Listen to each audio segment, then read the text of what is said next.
peuple de Dieu, bonjour, bientôt vous êtes. Je réponds au nom de la sœur Joël Moutianda Okenge. Aujourd'hui, je viens juste pour exhorter pendant une toute petite minute sur le 5 clés pour entrer dans tes parvis. Donc, comment accéder à tes bénédictions.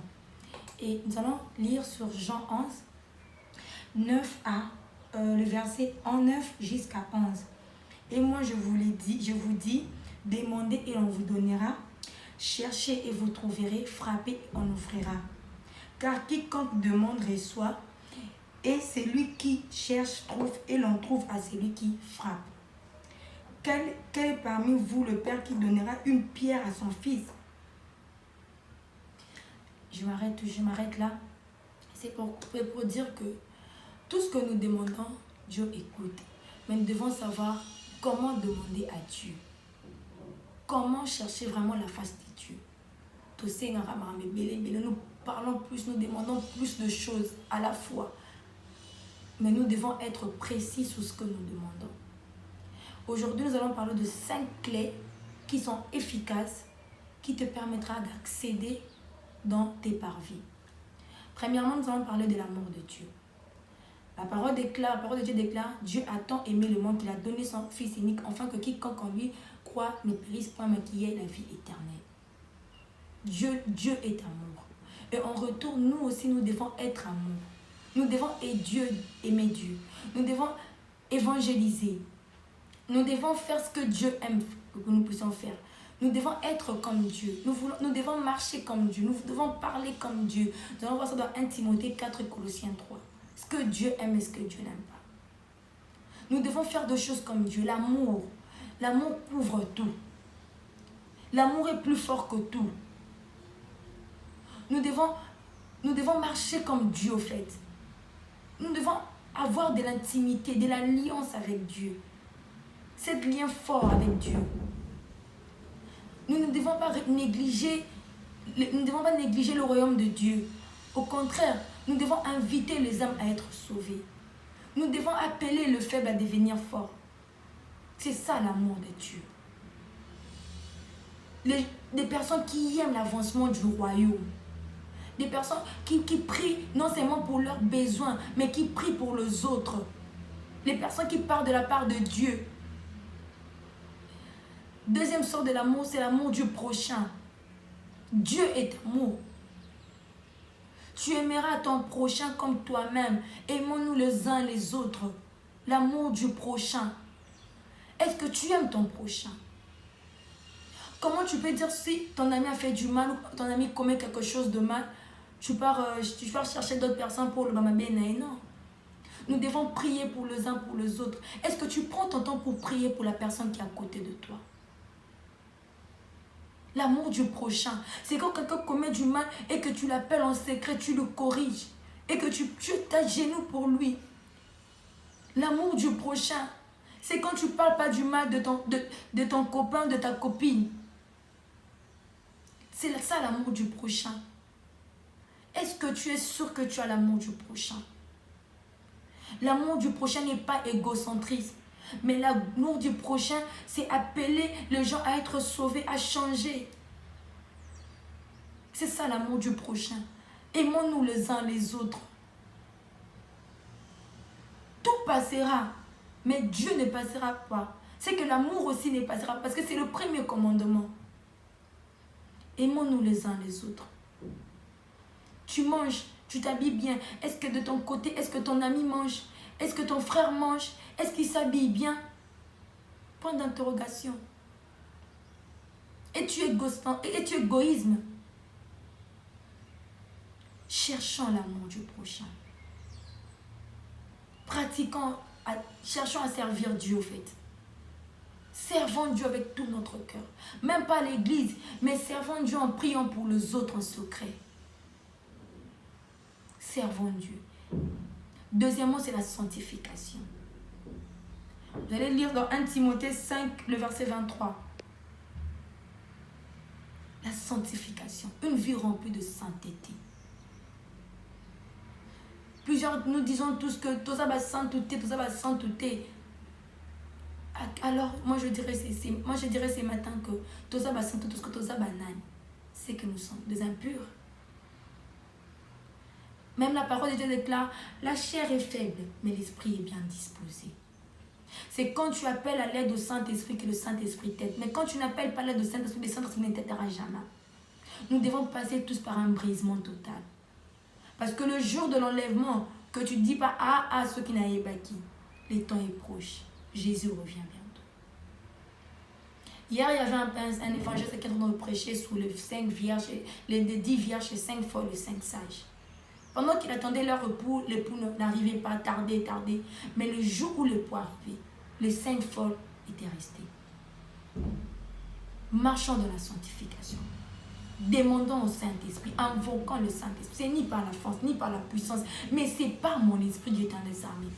Si vraiment tu veux vivre une vie de sanctification, de laisser ces péchés-là, que nous laissons de marcher, c'est comme ceci, comme cela, invoquons le Saint-Esprit de Dieu. Marchons dans la sanctification en tant que jeunes. Quelle est la mission que Dieu t'a envoyée? Nous devons marcher dans la sanctification. C'est pas parce qu'un autre commet un meurtre, un autre insulte, un autre ment, c'est parce que toi aussi tu dis, écoute ceux qui vont me la bonne. Non. Dieu, le salut est individuel. Tu ne vis pas pour les autres. Tu pêches pas parce que l'autre a péché, mais tu pêches parce que tu veux pécher. Parce que si tu te décides de laisser, tu vas laisser. Et tu invoques le Saint-Esprit. Parce qu'au dernier jour, chacun rendant compte de ce qu'il fait.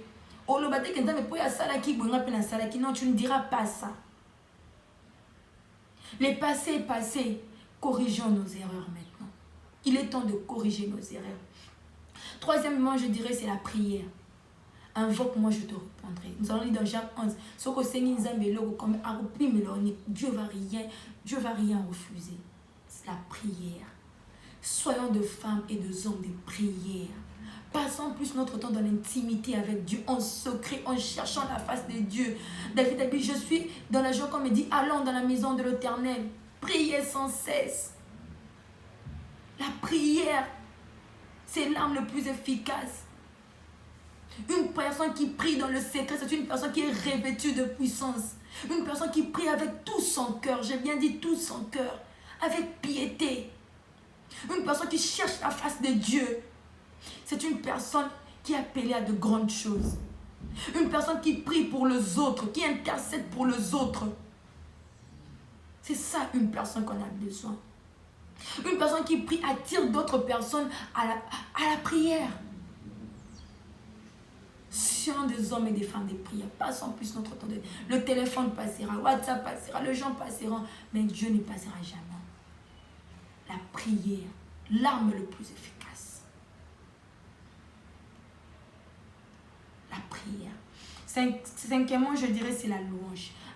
Nous allons voir l'histoire de Actes 16, Paul et Silas, et des Chroniques 20, l'histoire de Josaphat. La louange. Plusieurs enseignements, nous négligeons la louange. Ça fait mal de voir le jeune. Nous sommes plus attachés à ce qui, donc, à ce qui on fait toujours de la même façon. En fait. La louange brise le chêne. La Bible déclare Dieu siège au milieu de la louange. Plusieurs nous négligeons la louange. La louange est parmi aussi l'arme qui est plus dangereuse pour combattre contre nos adversaires. La louange.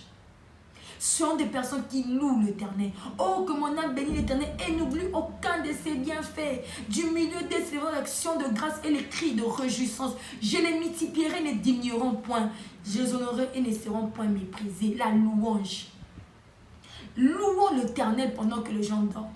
Paul et Silas, c'était pendant la nuit qu'ils ont loué l'Éternel. C'était quand ils ont poussé des cris. La louange.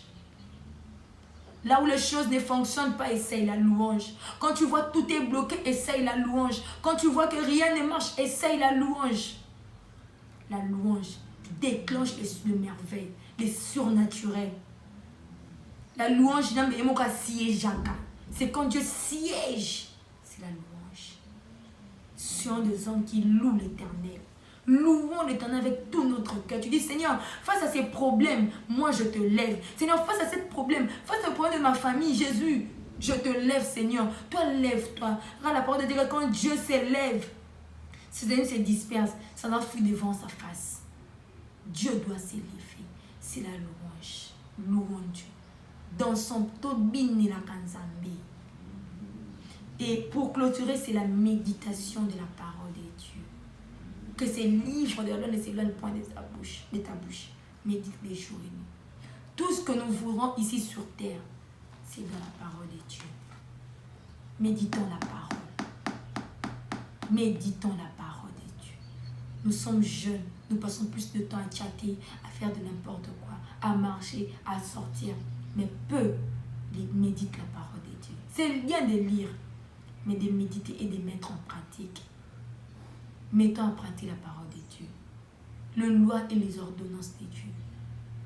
Si tu es faible, il y a bien des cas que le faible dise que je suis forte. Dieu peut t'aider.